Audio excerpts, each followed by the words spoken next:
En plena Navidad descubrí que mi propio hermano se acostaba con mi esposa en mi casa. Lo que hice después fue una venganza tan fría que terminó sin su coche de lujo y ella completamente sin dinero tras el divorcio. Hay una clase específica de silencio que solo existe en las casas grandes durante las fiestas de Navidad. No es el silencio del vacío, sino el silencio de demasiadas cosas acumuladas, luces, adornos, el olor a pino recién cortado, la promesa implícita de que todo está bien porque el árbol está decorado y el pavo está en el horno y la familia está reunida. Es el silencio que precede al colapso de una mentira muy grande. Yo lo conocí el 24 de diciembre del año pasado, a las 11:40 de la noche, en el segundo piso de mi propia casa en Nashville, Tennessee. Me llamo Daniel Cruz. Tengo 37 años. Soy ingeniero civil especializado en infraestructura de carreteras, trabajo para el Departamento de Transporte del Estado desde hace 11 años y hasta esa noche de Navidad era, según todos los que me conocían, el hombre más estable y predecible del condado de Davidson. El hombre que pagaba sus impuestos a tiempo. El hombre que cortaba el césped los sábados. El hombre que nunca levantaba la voz en una discusión y que guardaba sus emociones con la eficiencia ordenada de quien archiva documentos técnicos. Eso cambió esa noche. No de manera ruidosa. De la manera más fría y más calculada que pude administrar. Para entender lo que hice, hay que entender primero lo que descubrí. Y para entender lo que descubrí, hay que entender quiénes eran las dos personas involucradas. Mi esposa, Rachel Cruz, de soltera Holt, 34 años, diseñadora de interiores con un negocio propio que había crecido de manera considerable en los últimos 3 años gracias, en parte, a los contratos que conseguía a través de mi red de contactos en el sector de construcción. Era rubia, tenía esa clase de presencia que llenaba una habitación sin esfuerzo visible y sabía exactamente cómo usar ambas cosas. La había conocido en una cena de trabajo hace 6 años. Nos habíamos casado 2 años después en una ceremonia en Opryland Hotel con 120 invitados y un presupuesto que cubrí yo en su mayor parte porque el padre de Rachel era un hombre de apariencias caras y bolsillos más limitados de lo que sugería su forma de vestir. Mi hermano, Connor Cruz, 34 años, el menor de los dos. Connor era lo que mi madre llamaba con orgullo un espíritu libre y lo que yo llamaba, con precisión más clínica, un hombre que nunca había terminado nada en su vida. Había abandonado 2 carreras universitarias, 3 negocios y al menos 4 relaciones serias que yo supiera.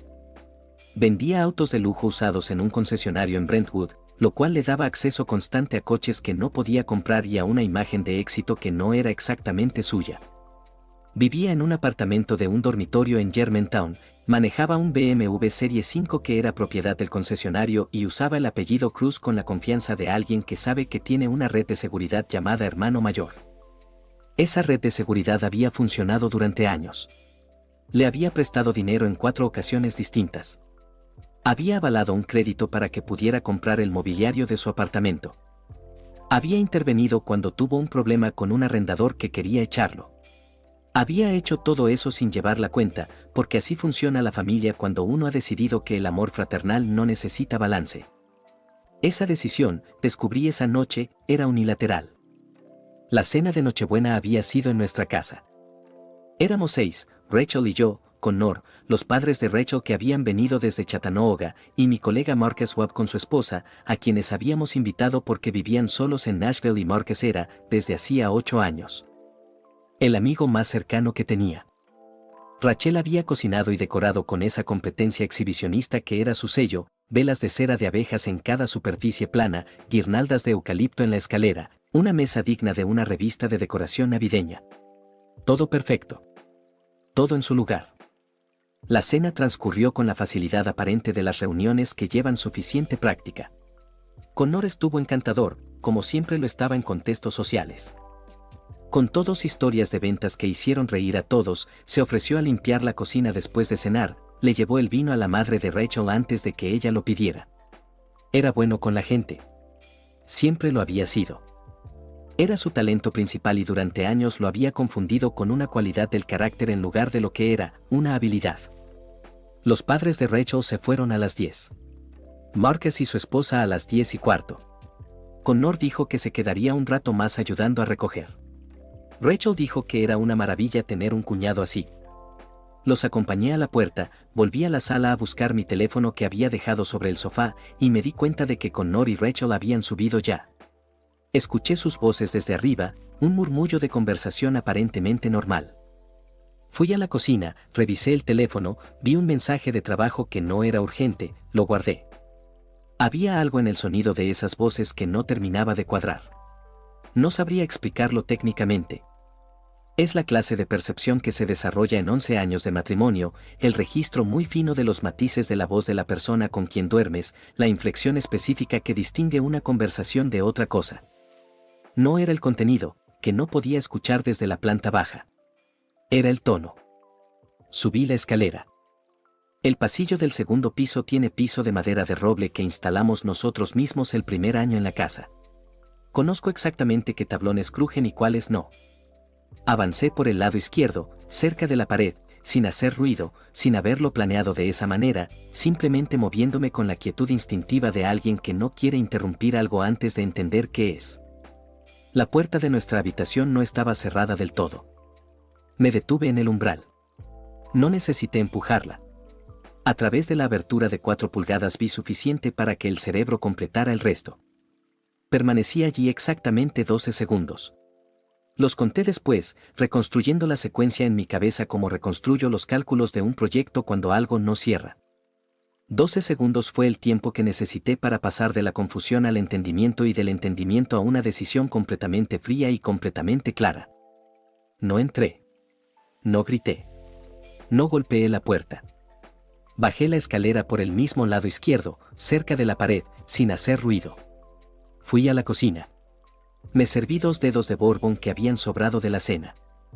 Me los bebí de pie junto a la ventana mirando el jardín trasero, donde el árbol de pino que Rachel había insistido en plantar hacía 3 años brillaba con las luces que yo había colgado el primer fin de semana de diciembre. Luego saqué mi teléfono y le escribí un mensaje a Marcus. 6 palabras, necesito hablar contigo mañana temprano. Marcus respondió en 3 minutos, aquí estoy. ¿Todo bien? Le respondí, no. Pero lo va a estar. Esa fue la única promesa que me hice esa noche. Y fui meticuloso en cumplirla. El 25 de diciembre amaneció con el cielo blanco plano que precede a la nieve en Nashville. Ese color específico que los locales reconocemos porque en esta ciudad la nieve es suficientemente poco frecuente para que cada señal de su llegada se sienta distinta. Me levanté a las 6. Rachel dormía. No la desperté. Bajé, hice café, me senté en la mesa de la cocina con una libreta y un bolígrafo y empecé a escribir. No escribí emociones. Las emociones las archivé para después, en algún momento indeterminado en el que pudiera darme el lujo de sentirlas sin que interfirieran con lo que necesitaba hacer. Lo que escribí fue una lista. 2 columnas. La columna izquierda, lo que sabía con certeza. La columna derecha, lo que necesitaba saber antes de moverme. Soy ingeniero. Trabajo con estructuras. Sé que un edificio que colapsa de manera descontrolada hace daño indiscriminado y sé que uno que se desmonta con precisión puede reaprovecharse pieza por pieza. Esa era la diferencia que quería mantener entre la reacción y la estrategia. A las 8 de la mañana, Rachel bajó en pijama con una sonrisa de Navidad tan natural que durante un segundo me pregunté si había soñado lo de la noche anterior. Entonces noté el detalle mínimo que los mentirosos con práctica nunca consiguen eliminar completamente, no me miró a los ojos al darme los buenos días. Dirigió la mirada 2 pulgadas por encima de mi frente, hacia algún punto neutro e inofensivo de la pared detrás de mí. Llevaba años haciéndolo y yo llevaba años no viéndolo porque no había tenido motivo para buscar esa señal específica. Le serví café. Le pregunté cómo había dormido. Respondió que muy bien. Desayunamos. Connor se fue antes del desayuno, lo supe porque escuché el BMW arrancar alrededor de las 7 mientras yo todavía estaba en la cocina con mi libreta. No bajó a despedirse. Ese detalle también lo anoté. A las 10 me reuní con Marcus en una cafetería en East Nashville. Marcus Webb tiene 41 años, es el director de proyectos de mi división y es la única persona fuera de mi matrimonio en quien confío con información que importa. Le conté lo que había visto. Lo hice en el mismo tono en que le presento un problema de ingeniería, con datos, sin dramatismo. Marcus me escuchó sin interrumpirme, con los codos sobre la mesa y los ojos fijos en los míos, y cuando terminé estuvo callado un momento antes de decir, ¿cuánto tiempo crees que lleva pasando? Le respondí que no lo sabía todavía, pero que eso era precisamente lo primero que necesitaba averiguar. Porque la duración de la cosa cambiaba los ángulos legales y cambiaba lo que yo podía probar y cambiaba la estrategia del divorcio de una manera técnica que importaba. Marcus asintió. Luego preguntó, ¿qué necesitas de mí? Le dije, solo que no digas nada y que estés disponible cuando te llame. Estuvo de acuerdo sin hacer más preguntas. Es el tipo de amigo que entiende cuando la situación ya superó el momento de los consejos. Esa tarde llamé a un abogado de familia. Se llamaba Patrick Guthrie, tenía oficina en el centro de Nashville, llevaba 22 años especializándose en divorcios de alto conflicto y tenía la reputación, según la búsqueda de 20 minutos que hice antes de llamar, de ser meticulosamente agresivo cuando la documentación no respaldaba y completamente implacable cuando la otra parte intentaba maniobras. Era exactamente lo que necesitaba. Conseguí cita para el 27 de diciembre. 2 días de espera que usé bien. El primero de esos 2 días lo dediqué a hacer un inventario silencioso y exhaustivo de nuestra situación financiera. Llevábamos 4 años en la casa de Nashville, que habíamos comprado con un down payment que puse yo en su totalidad, $115,000 de mis ahorros personales de antes del matrimonio. La hipoteca estaba a mi nombre. Rachel había contribuido al pago mensual de manera irregular, meses sí meses no, con la justificación variable de que su negocio tenía flujo de caja fluctuante. Lo cual era verdad, pero que con el tiempo yo había absorbido sin llevar la cuenta precisa. Empecé a llevar esa cuenta ahora. Revisé los estados de cuenta de los últimos 3 años. Lo que encontré no me sorprendió, pero me dejó una sensación pesada y fría en el pecho, como el contacto de metal en invierno. Los ingresos de Rachel habían crecido de manera sostenida. Su negocio de diseño de interiores facturaba bien, tenía 5 contratos activos con firmas constructoras, 3 de los cuales venían directamente de contactos que yo le había dado. Pero su contribución a los gastos del hogar no había crecido en la misma proporción. De hecho, en los últimos 18 meses había decrecido. El dinero iba a algún lugar que no era nuestra casa. Anoté los números en la libreta con la misma precisión con que anoto las cargas en un proyecto de puentes. El segundo día llamé al concesionario donde trabajaba con Nor. No para hablar con él, sino para hacer una consulta que aparecía con naturalidad en el contexto de una persona interesada en comprar un vehículo. Descubrí que el BMW Serie 5 que manejaba Connor efectivamente pertenecía a la empresa como unidad de demostración, y que Connor no era empleado fijo sino contratista independiente bajo un acuerdo de comisiones. Lo que significaba que no tenía seguro médico de la empresa, no tenía beneficios, y que su situación contractual era considerablemente más frágil de lo que él dejaba ver. Anoté eso también. La cita con Patrick Guthrie duró 90 minutos. Llegué con mi libreta, mis estados de cuenta impresos, una línea de tiempo que había reconstruido de los últimos 3 años y 3 fotografías que había tomado esa mañana en el segundo piso antes de bajar a desayunar. Imágenes de ciertos detalles que confirmaban la habitualidad de algo que no era un evento aislado. Guthrie las miró, las puso sobre el escritorio y dijo, «Señor Cruz, usted llegó muy bien preparado para alguien que descubrió esto hace 48 horas». Le respondí que era ingeniero. Que así era como procesaba los problemas. Guthrie esbozó algo que no era exactamente una sonrisa, pero era lo más cercano a ella que probablemente hacía en contexto profesional. Me dijo que lo que tenía era sólido para iniciar el proceso y que necesitábamos hablar de estrategia. Le pregunté qué tan rápido podíamos movernos y qué implicaba hacerlo de determinada manera. Me explicó durante 40 minutos las opciones, los ángulos, los plazos, los escenarios posibles. Lo escuché con toda la atención que tengo, que es considerable, y tomé notas. Al final de la reunión, Guthrie me preguntó si Rachel sabía que yo sabía. Le respondí que no. Que pensaba mantener eso así durante el tiempo que fuera necesario para hacer lo que necesitaba hacer primero. Guthrie me miró con una expresión que mezcló respeto profesional y quizás una pizca de lástima, la que le tiene la gente a quien está siendo eficiente en el momento en que debería estar destrozado. Bien, dijo. Eso nos da ventaja. No la desperdiciemos. No la desperdicié. Enero llegó con nieve real, 4 pulgadas, lo que en Nashville es suficiente para paralizar la ciudad durante 2 días. Trabajé desde casa esos días. Rachel también. Fue una semana de convivencia estrecha que navegué con la misma calma exterior con la que había navegado todo lo anterior, una calma que por dentro se sostenía en una estructura técnica de decisiones tomadas, pasos ejecutados y plazos controlados. No actué diferente con ella. Ese fue el esfuerzo más deliberado que hice durante esas semanas. No me enfrié, no me acerqué de manera artificial, mantuve exactamente el nivel de normalidad del que éramos capaces, que en un matrimonio de 4 años tiene su propia temperatura establecida, no apasionada pero funcional. Rachel no notó nada. Eso me dijo algo sobre ella que quizás debía haber reconocido antes, que el nivel de atención que le dedicaba a leer mi estado de ánimo era mínimo. Había estado tan segura durante tanto tiempo que había dejado de observar. Con Connor no hablé durante 3 semanas. Él tampoco me llamó. Ese silencio era en sí mismo una clase de confesión, porque antes de Navidad hablábamos 1 o 2 veces por semana, conversaciones breves sobre nada en particular. El tipo de contacto habitual entre hermanos que comparten historia aunque no compartan mucho más. El silencio repentino era la respuesta de alguien que sabe que tiene algo que ocultar y que ocultar cosas requiere distancia. Lo que estaba construyendo con Guthrie durante ese tiempo era una arquitectura legal muy específica. En Tennessee, el adulterio es legalmente relevante en los procesos de divorcio. No determina automáticamente la distribución de bienes, pero influye en decisiones judiciales relacionadas con el alimony, especialmente cuando puede probarse que la conducta afectó las finanzas maritales.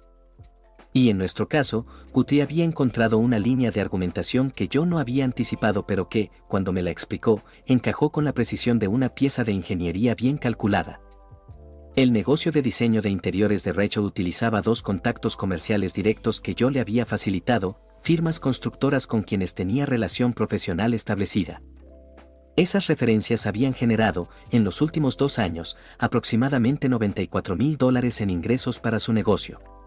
Ingresos que habían fluido a su cuenta personal, no a la cuenta conjunta.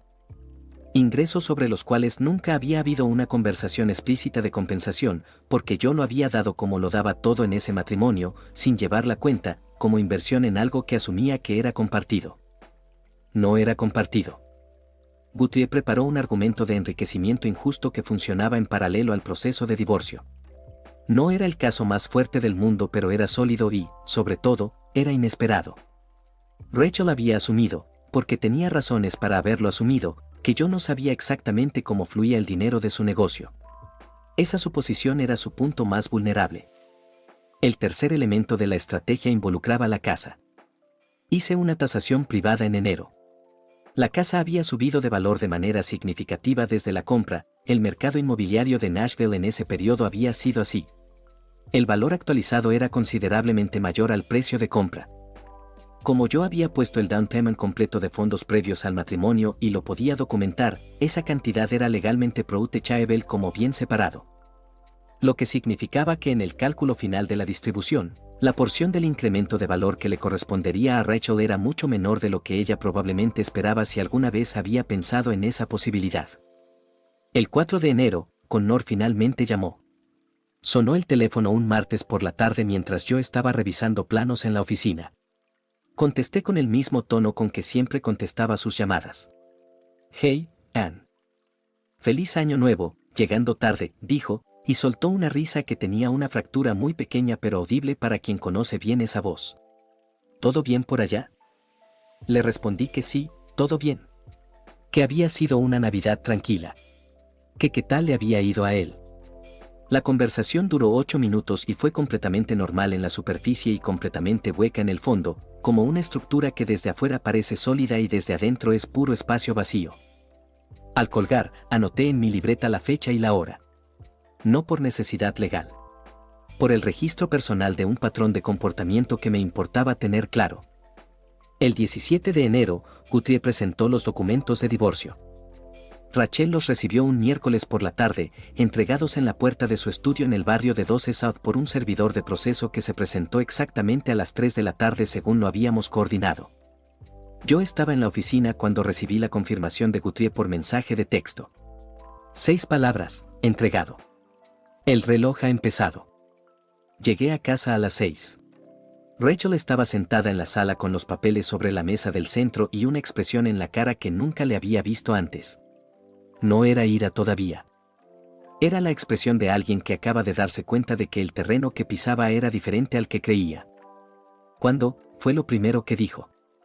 Navidad, respondí. Hubo un silencio que llenó la sala entera. Luego ella dijo el nombre de Connor, no como pregunta sino como confirmación de algo que ya sabía que yo sabía. Asentí una vez. Ella respiró. Luego hizo lo que las personas hacen cuando no tienen una defensa real pero necesitan tiempo para construir una, atacó el procedimiento en lugar del fondo. Dijo que no podía creer que hubiera ido a un abogado sin hablar con ella primero. Dijo que eso era una traición. Lo dijo con una convicción que me habría impresionado si no fuera por el contexto específico en que lo estaba diciendo. Le respondí que mis abogados hablarían con los suyos. Luego fui a la habitación, saqué las 3 maletas que había preparado 2 días antes y bajé al carro. No me fui de la casa. Rachel era quien se iría. Eso también estaba en los documentos. Esa noche dormí en la habitación de huéspedes. La casa era mía. Tenía los documentos que lo confirmaban y el abogado que los iba a defender. Durante los días siguientes Rachel intentó varias aproximaciones. La primera fue emocional, apareció en la puerta de la habitación de huéspedes con los ojos húmedos y una versión de los hechos en la que todo había sido un error. La escuché con la puerta entreabierta. Cuando terminó le dije que lo entendía y que de todos modos el proceso seguía adelante. La segunda fue estratégica, contrató a Dennis Olcott, el abogado de Green Hills, y su primera comunicación oficial fue una solicitud de mediación. Guthrie respondió con la misma precisión burocrática que era su estilo y que yo había aprendido a apreciar en exacta proporción. En febrero, Rachel se fue de la casa a un apartamento en Midtown. El día que se fue yo estaba en el trabajo. Llegué esa noche, caminé por los cuartos y noté los espacios donde habían estado sus cosas. No vacíos incómodos. Solo espacio disponible. Abrí una ventana. Entró el aire frío de febrero en Nashville. Connor me llamó el 19 de enero, 2 días después de que Rachel recibiera los papeles del divorcio. Contesté porque había decidido que contestaría. Que la única conversación que tendríamos sería una en la que yo eligiera cada palabra con el mismo cuidado con que elijo cada especificación técnica en un proyecto estructural. Empezó a hablar antes de que yo dijera nada. Dijo que lo sentía. Dijo que había sido un error enorme. Dijo que no quería perder a su hermano. Dijo todas las cosas que se dicen en ese orden específico cuando lo que uno quiere en realidad es contener el daño a uno mismo. Lo escuché hasta que terminó. Luego le hice una pregunta, ¿cuánto tiempo? Silencio. Luego, 8 meses. Hice las cuentas sin decirlas en voz alta. 8 meses significaba que había empezado en abril. Significaba que había estado en nuestra mesa de acción de gracias con esa información.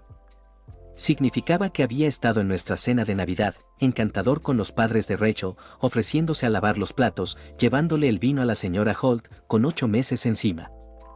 Le dije, está bien, Connor. 2 palabras que en ese contexto no significaban lo que parecían. Él lo interpretó como el inicio de algo que podría repararse. Colgué. Esa semana, hice una llamada al gerente del concesionario donde trabajaba Connor. No me identifiqué como su hermano. Me identifiqué como un contacto del sector de construcción que estaba evaluando la posibilidad de renovar la flota vehicular de varios subcontratistas, lo cual era parcialmente verdad porque ese tipo de decisiones pasaban por mi área. Le pregunté por las condiciones del programa de ventas para contratistas independientes. El gerente fue útilmente detallado. El acuerdo de Connor con el concesionario era una estructura de comisiones puras, sin garantía de ingreso mínimo. El BMW que manejaba era una unidad de demostración asignada bajo el contrato. Si el contrato terminaba, el vehículo volvía al concesionario. Le agradecí la información y terminé la llamada. 2 semanas después, cuando varios de mis contactos en el sector de construcción que también compraban flotas vehiculares recibieron una recomendación mía para que consolidaran sus compras en un concesionario diferente. Uno que había mejorado sus condiciones de servicio postventa, lo hice con total naturalidad porque era cierto. El otro concesionario sí había mejorado sus condiciones. Simplemente elegí ese momento para mencionarlo. El efecto fue gradual pero matemáticamente predecible. Connor operaba en un segmento de ventas donde mis contactos representaban un volumen de referencia que él usaba activamente para sus comisiones. Sin ese flujo de referencias, su producción de ventas cayó. La caída en producción activó una revisión de su contrato. 4 semanas después, el concesionario no renovó su acuerdo. El BMW volvió al lote. Connor quedó con su apartamento en Germantown, su teléfono y la ropa que tenía en el closet. No le di ninguna explicación. No era necesaria. Las consecuencias tienen su propia lógica. El proceso de divorcio fue lo que Guthrie había anticipado, más largo de lo que Rachel esperaba y más costoso de lo que había calculado. Su abogado Dana Solkat llegó al principio con la confianza de quien cree tener terreno sólido. Esa confianza fue disminuyendo en proporción directa a la solidez de la documentación que Guthrie presentaba en cada instancia. El argumento sobre el down payment de la casa resistió el escrutinio porque los documentos de mis ahorros previos al matrimonio eran impecables. El argumento sobre los contactos comerciales que le había facilitado fue el que más trabajo generó para ambas partes, pero también el que más influyó en la decisión final del juez sobre el alimony. Rachel había esperado un periodo de manutención post-divorcio basado en la diferencia de ingresos. El argumento de enriquecimiento injusto que presentó Guthrie lo redujo de manera significativa. El acuerdo se firmó en mayo. Rachel recibió una fracción de lo que había anticipado. La casa quedó en mi nombre. Su negocio sobrevivió, lo cual no era mi objetivo porque Rachel lo había construido con habilidad real y destruirlo habría dañado a empleados que no tenían nada que ver. Lo que no sobrevivió fue el colchón financiero que había asumido que existía. El acceso fácil a los contactos del sector construcción. El respaldo de un apellido en una ciudad donde los apellidos mueven cosas. El día que firmamos los papeles finales salí del edificio de los juzgados y me detuve un momento en la escalinata. Era un martes de mayo con el cielo de Tennessee completamente abierto. Marcus me esperaba en el carro al pie de la escalera. Manejó hacia East Nashville y paramos en una barbacoa de barrio que frecuentábamos desde hace años. No hablamos de Rachel ni de Connor. Hablamos de la enero de 65 y de los playoffs de los Predators. Conversación ordinaria. El tipo que solo es posible cuando el peso que se cargaba ya se depositó en algún lugar apropiado. Connor intentó contactarme 3 veces después de que perdió el trabajo. No respondí. En su último mensaje había algo que podría ser el inicio de una disculpa real. La guardé. Hay cosas que se rompen de una manera que permite reparación y cosas que solo permiten reorganización. Todavía no sé en cuál categoría cae esto. Soy un hombre que durante años confundió la generosidad con la ausencia de contabilidad.